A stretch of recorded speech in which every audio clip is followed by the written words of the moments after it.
अस्सलाम वालेकुम दोस्तों। नाज़रीन, दिल्ली मेट्रो स्टेशन के पास जो बम धमाका हुआ, इसका इल्जाम पाकिस्तान पर लगाने की फुल कोशिश की जा रही है। इसका इल्जाम लगाने के बाद पाकिस्तान के ऊपर कोई अटैक करने की भी कोशिश की जा रही है और किसी तरह अब इंडिया ये चाहता है कि हम इस चीज को पूरी दुनिया में हाईलाइट करें, यानी कि जो दूसरे ममालिक हैं उन तक ये बात पहुंचाएं, उनकी रजामंदी लें कि देखें जी, पाकिस्तान ने बम धमाका करवाया, दहशत गर्दी करवाई, हमारे मुल्क पर अटैक किया, तो अब हम पाकिस्तान के ऊपर अटैक करना चाहते हैं, आप लोग हमारा साथ दें। देखें, पाकिस्तान भी एटमी ताकत है और इंडिया भी एटमी ताकत है, तो ऐसा हो नहीं सकता कि कोई आकर मामे खां ये कह दे इंडिया को कि हाँ आप पाकिस्तान के ऊपर अटैक करें, हम आपके साथ हैं। एक ही है इंडिया का वालिद मोहतरम जो ये कह सकता है कि आप पाकिस्तान के ऊपर अटैक करो, हम आपके साथ हैं। इसके अलावा और कोई मुल्क ऐसा नहीं कर सकता कि वो इंडिया को ये हल्लाशेरी दे कि तुम पाकिस्तान के ऊपर अटैक करो, मैं तुम्हारे साथ हूं। ज्यादा से ज्यादा ये हो सकता है कि कोई मुल्क पाकिस्तान की मुखालफत जरूर कर सकता है, पाकिस्तान को जिम्मेवार भी ठहरा सकता है, लेकिन ऐसा कोई भी नहीं होगा जो ये कहेगा कि पाकिस्तान के ऊपर अटैक करो, हम तुम्हारे साथ हैं। या तो एक इंडिया का अब्बा प्रोग्राम में आगे जाने से पहले आप सब दोस्तों से गुजारिश है कि हमारे YouTube चैनल को सब्सक्राइब करें और साथ बने बेल आइकन को प्रेस कर दें ताकि हमारी नई आने वाली वीडियो आप सब दोस्तों को टाइम पर मिलती रहे। या तो एक इंडिया का अब्बा होगा और या एक इंडिया का टट्टू होगा, इसके अलावा और कोई मुल्क नहीं होगा जो ये कहेगा कि हम तुम्हारे साथ हैं, पाकिस्तान पर अटैक करो। अब नाज़रीन, यहाँ पर जो इंडियन अवाम है उन्हें कुछ सोचने की समझने की जरूरत है। बिहार का इलेक्शन तकरीबन मुकम्मल हो चुका है, 2 बाद मेरे ख्याल से जो अनाउंसमेंट है वो भी की जाएगी, वहां पर कौन जीता कौन हारा। अगर हम राहुल गांधी की बात करते हैं तो राहुल गांधी ये बार बार कहता हुआ हम लोगों को दिखाई दे रहा है कि इस इलेक्शन में नरेंद्र मोदी को बुरी तरह पीटा है। वो ये नहीं कह रहा कि बीजेपी हार गई है, वो ये नहीं कह रहा कि नरेंद्र मोदी हार गया है, वो ये कह रहा है कि इस मर्तबा हमने इस इलेक्शन में नरेंद्र मोदी को बुरी तरह पीटा है। यानी कि वो ये भी नहीं कह रहा कि हम ये इलेक्शन जीत जाएंगे, वो कह रहा है हम बेहतरीन तरीके से ये इलेक्शन जीत रहे हैं। और आप लोग जानते हैं, इसके ऊपर कहावतें भी बनी हुई है कि जब भारत में इलेक्शन होते हैं, चुनाव होते हैं, तो फिर इसका मतलब है कि बॉर्डर के ऊपर माहौल खराब होता है। जब इंडिया में इलेक्शन आने वाले होते हैं तो फिर पाकिस्तान इंडिया के बॉर्डर के ऊपर जो माहौल होता है वो बिगड़ जाता है। ये बड़ी एक मशहूर कहावत भी है।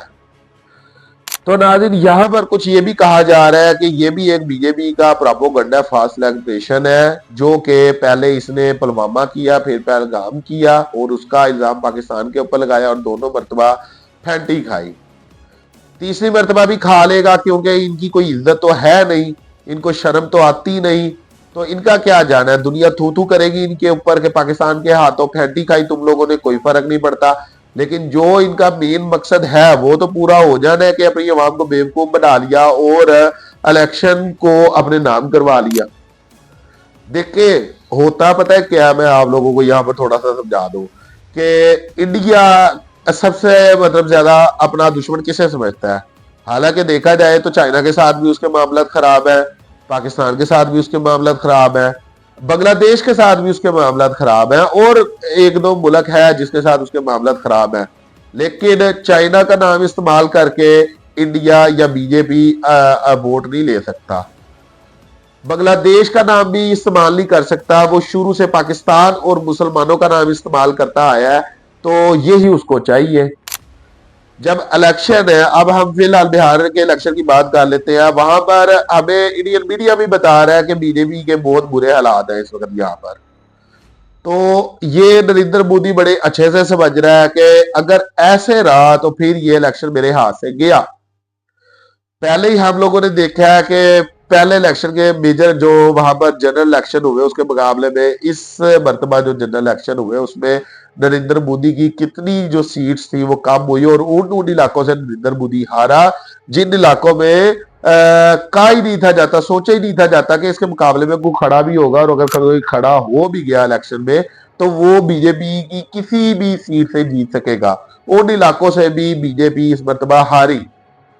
अपने इत्तेहादियों को लेकर ये लोग गवर्नमेंट बनाकर बैठे हुए हैं, वरना इनकी हो सकता है इस मरतबा वहां पर गवर्नमेंट भी ना बनती। तो जनाब अब एक ही है कि पाकिस्तान ही हमारा सबसे बड़ा दुश्मन है, और इसने अपनी अवाम के माइंड में भी यही बिठाया हुआ है कि पाकिस्तान ही हमारा सबसे बड़ा दुश्मन है या मुसलमान ही हमारा सबसे बड़ा दुश्मन है। तो ये जो मौका है, पहले वो तैयारी कर रहा है पाकिस्तान के ऊपर हमला करने की, पहले उन्होंने रोला डाला हुआ है ऑपरेशन सिंदूर सिंदूर सिंदूर का, पहले उन्होंने दोबारा से एक मुहिम शुरू की हुई है पाकिस्तान के खिलाफ, अपनी जनाब ट्रेनिंग पूरी की है उन्होंने, जो कि उनकी एयरफोर्स की और उनकी नेवी की थी। वो बार बार पाकिस्तान के मुख्तलिफ इलाकों पर हमला करने की भी बात कर रहे हैं, यानी कि अपनी आवाम का फुल माइंड उन्होंने बनाया है पहले इस चीज के ऊपर, और अपनी आवाम के माइंड में उन लोगों ने बिठाया है कि हम पाकिस्तान को ये कर देंगे, पाकिस्तान का वो कर देंगे, ऐसे वैसे प्लान है। तो ये जो बम धमाका नाज़िल हुआ भारत में, दिल्ली में, ठीक है, इसका इल्जाम आज नहीं तो कल पाकिस्तान के ऊपर ये लोग लगाएंगे। अभी तक ये लोग कश्मीर तक आ गए हैं ना, जो डॉक्टर उमर है उसके ऊपर इन्होंने इल्जाम लगाया, उसको दहशतगर्द इन लोगों ने बनाया, इनका कहना ये है कि वो दहशतगर्द है, उसने ये ब्लास्ट किया। तो अब ये आहिस्ता आहिस्ता पाकिस्तान के ऊपर आएंगे, पहले ये दुनिया को मुतमिन करने की कोशिश करेंगे, और जो इनके साथ के मालिक हैं, जो इनको कुछ सपोर्ट करते हैं या जो पाकिस्तान की मुखालफत करते हैं, हो सकता है उनसे ये लोग बयान दिलवाने की कोशिश करें कि पाकिस्तान का कसूर है इसमें, कोई झूठे सच्चे सबूत उन लोगों के आगे फेंक के। ये अभी तक के मुताबिक तो इंडिया फ्लॉप हो चुका है ना, जैसे मैंने अपने पहले प्रोग्राम में बताया कि अमित शाह का बयान था जो सा, वो भी गलत साबित हो गया, जो अली शाहिदीन ने बताया, जो गोदी मीडिया रट लगा रहा था वो भी अली शाहिदीन ने झूठा कर दिया गोदी मीडिया को। यहां तक के जो इंडियन इंटेलिजेंस एजेंसी थी उसने भी जो कुछ डाटा फराहम किया था कल परसों की रात जब ये धमाका हुआ था, तो उसको भी यानी शायद ने मुस्तरद कर दिया। उन्होंने कहा नहीं ऐसे नहीं, ये चीज ऐसे थी, ये नाम नदीम था, तारक या दूसरा नहीं था। तो अब झूठी सच्ची चीजें रख के उनके आगे हो सकता है ये किसी मुल्क से ये चीज भी कहलवा दे कि पाकिस्तान का इसमें कसूर है, उसके बाद इंडिया का रास्ता हो जाएगा साफ। और ये जो बिहार इलेक्शन हो रहा है इसमें एक मरतबा फिर राहुल गांधी के साथ हाथ हो जाएगा।